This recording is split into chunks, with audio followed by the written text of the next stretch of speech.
नमस्ते, मैं चंद्रशेखर आप सभी को मैं अपने चैनल डिलीजेंट एकेडमी में स्वागत करता हूं। हम लोग बिहार एसएससी के लिए एक मैथ का सीरीज स्टार्ट किए थे, जिसमें हम लोग प्रत्येक दिन बिहार एसएससी में आए हुए मैथ का प्रीवियस ईयर क्वेश्चन और उस पर आधारित मैथ का क्वेश्चन कर रहे हैं। चलिए आज उस सीरीज में हम लोग आगे की तरफ चलते हैं। इससे पहले अगर आप मेरे चैनल पर नए हो तो चैनल को सब्सक्राइब कर लें और बेल आइकन को प्रेस करना बिल्कुल ना भूलें, ताकि आपको सबसे पहले लेटेस्ट नोटिफिकेशन मिलता रहे। चलिए अब हम लोग क्वेश्चन की तरफ चलते हैं।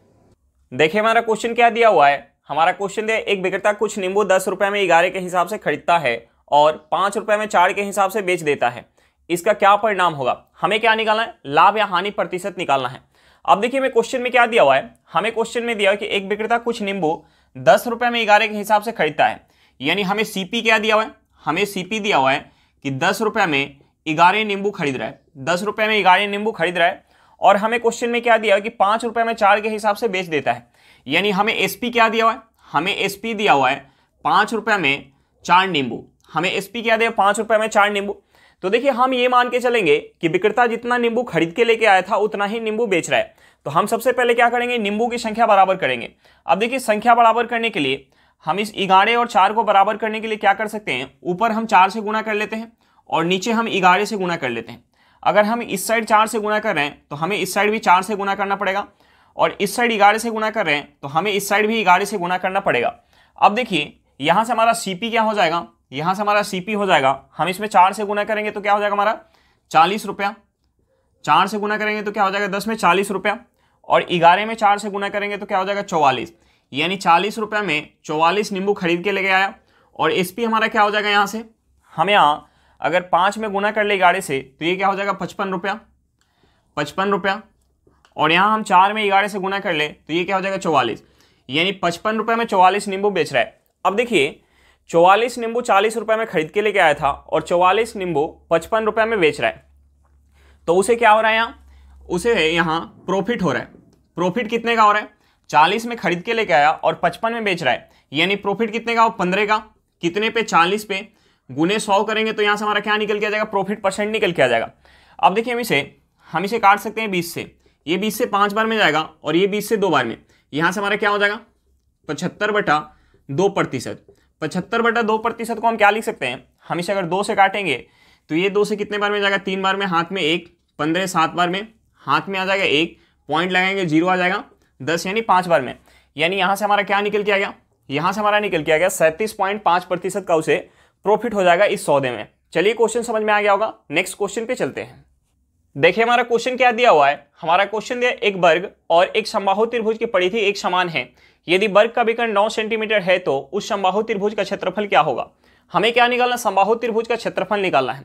तो देखिए समबाहु त्रिभुज का क्षेत्रफल निकालने के लिए हमें सबसे पहले समबाहु त्रिभुज की भुजा निकालना पड़ेगा। अब देखिए समबाहु त्रिभुज का भुजा कैसे निकाल सकते हैं? हमें क्वेश्चन में दिया कि एक वर्ग और एक समबाहु त्रिभुज की परिधि एक समान है और हमें क्वेश्चन में वर्ग का विकर्ण दिया हुआ है 9 सेंटीमीटर। अब देखिए हमें क्वेश्चन में वर्ग का विकर्ण दिया हुआ है तो हम यहां से वर्ग का भुजा निकाल सकते हैं। वर्ग का विकर्ण क्या होता है? वर्ग का विकर्ण होता है √2a। √2a का वैल्यू हमें क्या दिया हुआ है? क्वेश्चन में 9 सेंटीमीटर दिया हुआ है तो हम यहां से a निकाल सकते हैं। a यानी वर्ग की भुजा। वर्ग की भुजा हमारी क्या निकल के आ जाएगी? 9/√2 सेंटीमीटर। अब देखिए हमें क्वेश्चन में और क्या दिया हुआ है। हमें क्वेश्चन में दिया हुआ है कि एक वर्ग और एक समबाहु त्रिभुज की परिधि एक समान है। यानी हम यहां से लिख सकते हैं 4 × a इक्वल टू क्या हो जाएगा? समबाहु त्रिभुज की परिधि क्या हो जाएगी? 3 × भुजा। अब देखिए हमें वर्ग की भुजा पता चल गया तो हम यहां से समबाहु त्रिभुज की भुजा निकाल सकते हैं। वर्ग का भुजा हमारा क्या है? 4 गुने वर्ग का भुजा क्या निकल गया? 9/√2 इक्वल टू क्या हो जाएगा? 3 × भुजा।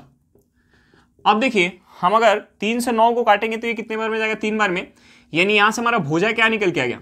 यहां से हमारा भुजा निकल के आ गया 12/√2 सेंटीमीटर। और हमें क्या निकालना है? क्षेत्रफल निकालना है। तो समबाहु त्रिभुज के क्षेत्रफल का फॉर्मूला क्या होता है? समबाहु त्रिभुज के क्षेत्रफल का फॉर्मूला होता है √3/4 × भुजा स्क्वायर। देखिए हमारा भुजा क्या निकल के आया?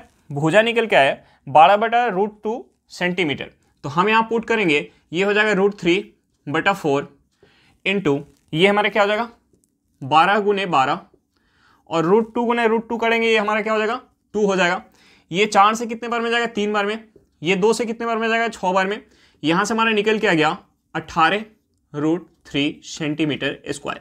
हमारा आंसर क्या निकल के आ गया? 18 √3 सेंटीमीटर स्क्वायर। चलिए क्वेश्चन समझ में आ गया होगा, नेक्स्ट क्वेश्चन पे चलते हैं।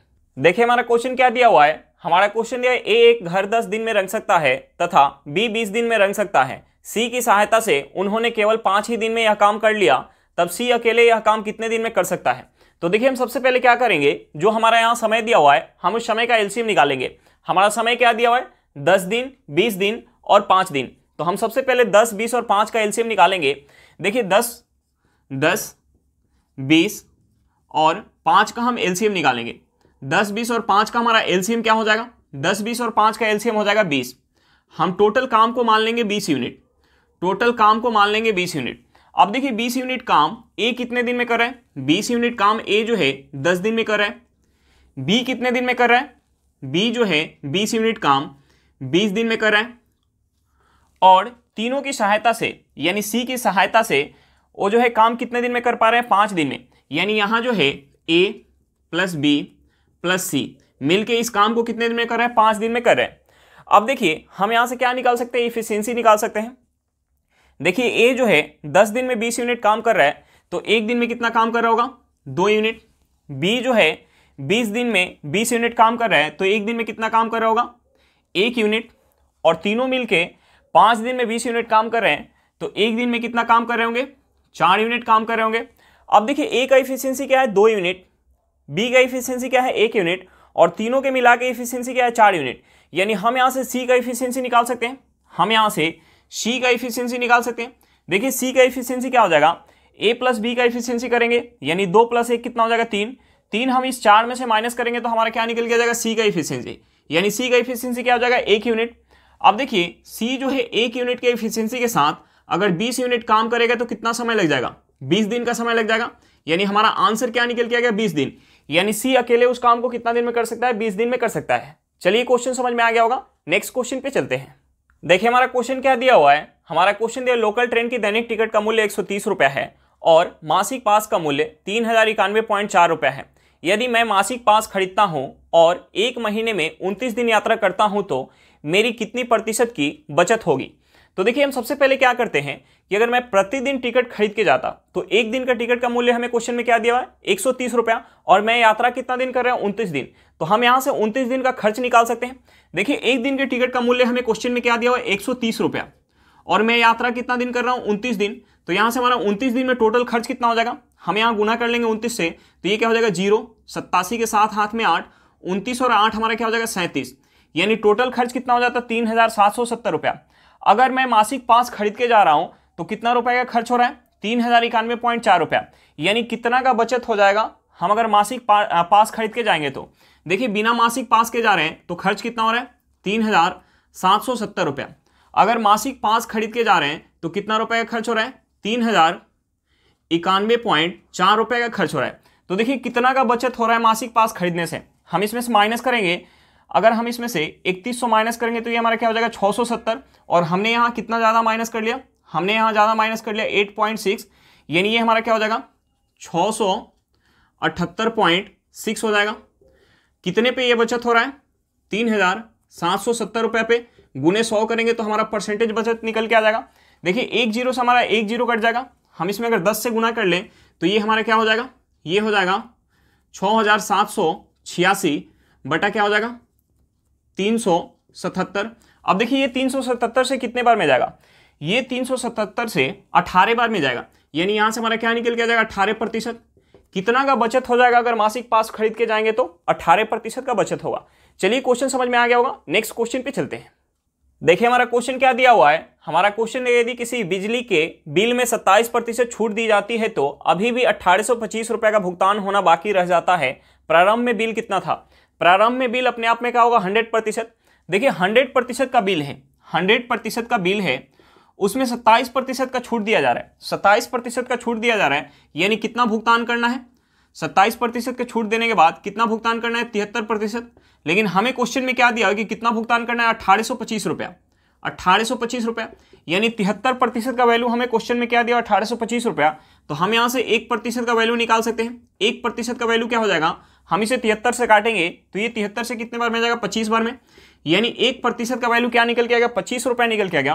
तो हमसे क्या पूछ रहा है कि प्रारंभ में बिल कितना था, यानी 100% का वैल्यू हम यहां से निकाल सकते हैं। 100% का वैल्यू क्या हो जाएगा हमारा 2500 रुपया, यानी प्रारंभ में बिजली का बिल कितना होगा 2500 रुपया का होगा। चलिए क्वेश्चन समझ में आ गया होगा, नेक्स्ट क्वेश्चन पे चलते हैं।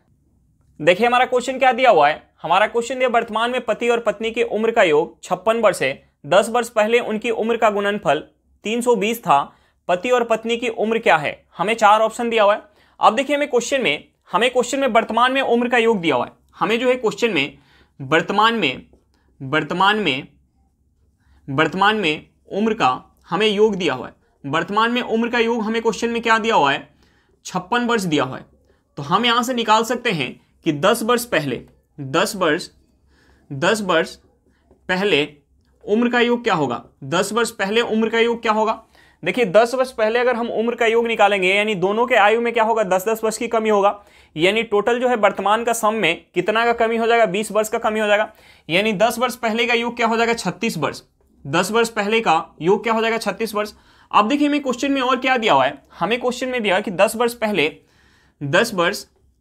पहले का हमें गुणनफल दिया हुआ है। 10 वर्ष पहले का हमें क्वेश्चन में क्या दिया हुआ है, गुणनफल दिया हुआ है। हमें जो है गुणनफल क्या दिया हुआ है, गुणनफल हमें दिया हुआ है 320। हमें गुणनफल क्या दिया हुआ है 320। अब देखिए हम यहाँ ऑप्शन से बना सकते हैं, हम पहला ऑप्शन लेंगे तो 28 + 28 करेंगे, क्या हो जाएगा हमारा वर्तमान का योग 56 वर्ष हो जाएगा। अब देखिए 10 वर्ष पहले का हम लेंगे तो 10 वर्ष पहले यानी 18, और ये भी 10 वर्ष पहले क्या हो जाएगा 18, यानी 18 + 18 भी करेंगे तो क्या हो जाएगा 36 हो जाएगा।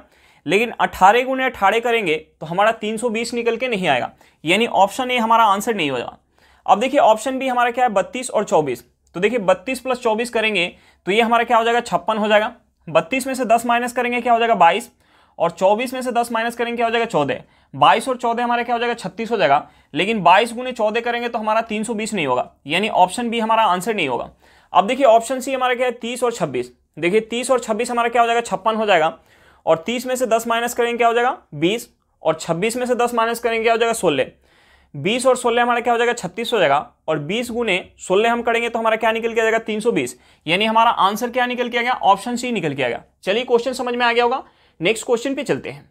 देखिए हमारा क्वेश्चन क्या दिया हुआ है, हमारा क्वेश्चन दिया एक क्रिकेट मैच में पहले 38 ओवर में रन रेट 4.5 रन प्रति ओवर था। शेष 12 ओवर में 288 रन के लक्ष्य तक पहुंचने के लिए अपेक्षित रन रेट की गणना करें। तो देखिए हम सबसे पहले क्या करते हैं, हम ये निकाल लेते हैं कि 38 ओवर में अभी तक कितना रन बन चुका। टोटल लक्ष्य कितने रन का है, टोटल जो है लक्ष्य है 288 रन का। लक्ष्य कितने रन का है 288 रन का। तो हम यहां से सबसे पहले ये निकाल लेते हैं कि 38 ओवर में टोटल जो है अभी तक कितना रन बन चुका। 38 ओवर का रन रेट हमें क्वेश्चन में क्या दिया 4.5। 38 ओवर का रन रेट हमारा क्या दिया 4.5। तो हम ये निकाल लेते हैं कि 38 ओवर में अभी तक कितना रन बना। तो देखिए हम यहाँ से पॉइंट हटाएंगे तो एक जीरो हमारा नीचे आ जाएगा। हम इसे अगर 5 से काटेंगे तो ये 5 से 9 बार में जाएगा, ये 5 से 2 बार में, ये 2 से 38 कितने बार में चला जाएगा 19 बार में। 19 में हम 9 से गुना करेंगे, ये हमारा क्या हो जाएगा 171, यानी 171 रन 38 ओवर तक बन चुका। अब शेष रन बनाना कितना रह गया, शेष हम यहां से निकाल सकते हैं। टोटल जो है लक्ष्य क्या है 288 रन का। टोटल जो है लक्ष्य 288 रन का है, जिसमें से 171 रन बन चुका। 171 रन बन चुका तो शेष हमारा क्या हो जाएगा, हम इसमें से 171 माइनस करेंगे, ये हमारा क्या हो जाएगा 117 रन। अब देखिए 117 रन शेष बनाना बाकी रह गया, और ओवर कितना बच गया है 12 ओवर। तो हम यहां से रन रेट निकाल सकते हैं। 117 रन बनाना बाकी रह गया और ओवर कितना है 12, तो हम इसमें 12 से भाग देंगे तो हमारा रन रेट निकल के आ जाएगा। अब देखिए हम इसे 12 से काटेंगे तो 12 से 9, यानी 12 9 टोटल 100, हमारा क्या आ जाएगा हाथ में 9 आ जाएगा। पॉइंट लगाएंगे 0 यानी 90, 12 से 84 हाथ में 6, 0 आएगा कितना हो जाएगा 60, यानी 5 बार में। यानी यहां से शेष जो है हमारा रन रेट क्या निकल के आ गया 9.75। 12 ओवर का शेष 12 ओवर का रन रेट हमारा क्या निकल के आ गया 9.75। चलिए क्वेश्चन समझ में आ गया होगा, नेक्स्ट क्वेश्चन पे चलते हैं। देखिए हमारा क्वेश्चन क्या दिया हुआ है, हमारा क्वेश्चन है एक समषटभुज के भुजा की लंबाई क्या है यदि उसका क्षेत्रफल 54√3 सेंटीमीटर स्क्वायर है। हमें क्या निकालना है, भुजा की लंबाई निकालना है। देखिए अगर हमें क्षेत्रफल का फॉर्मूला पता हो तो हम भुजा की लंबाई निकाल सकते हैं। देखिए क्षेत्रफल का फॉर्मूला क्या होता है 6 × √3/4 × भुजा स्क्वायर। अब देखिए क्षेत्रफल हमें किसके बराबर दिया हुआ है, क्षेत्रफल हमें दिया हुआ है 54√3 3 के बराबर। अब देखिए हम यहाँ से √3 से √3 काट सकते हैं, √3 से √3 काट सकते हैं। हम 6 से अगर 54 को काटेंगे तो ये कितने बार में जाएगा, 9 बार में। हम यहाँ से क्रॉस गुना कर लेंगे, यानी यहाँ से हमारा भुजा स्क्वायर क्या निकल के आ जाएगा, भुजा स्क्वायर निकल के आ जाएगा 36। तो हमारा यहाँ से भुजा क्या निकल के आ जाएगा, भुजा निकल के आ जाएगा, भुजा क्या निकल के आ जाएगा 6 सेंटीमीटर। हमसे क्या पूछ रहा था, समषटभुज की भुजा की लंबाई क्या निकल के आ गया, 6 सेंटीमीटर निकल के आ गया। चलिए क्वेश्चन समझ में आ गया होगा, नेक्स्ट क्वेश्चन पे चलते हैं। देखिए हमारा क्वेश्चन क्या दिया हुआ है, हमारा क्वेश्चन दिया है एक राशि ए, बी और सी के बीच 5:6:7 के अनुपात में वितरित की जाती है। यदि बी अपने हिस्से में से 400 रुपए की धनराशि सी को दे देता है तो ए, बी और सी के हिस्से का अनुपात 2:3:4 हो जाता है। शुरुआत में ए और सी के हिस्से का योग कितना था, हमें क्या निकालना, शुरुआत में ए और सी के हिस्से का योग निकालना है। तो देखिए हमें सबसे पहले क्या निकालना पड़ेगा, तीनों का हिस्सा निकालना पड़ेगा। अब देखिए तीनों का हिस्सा हम कैसे निकाल सकते हैं, हमें क्वेश्चन में शुरुआत में रेशियो क्या दिया हुआ है, A:B:C के बीच का हमें रेशियो शुरुआत में क्या दिया है, 5:6:7।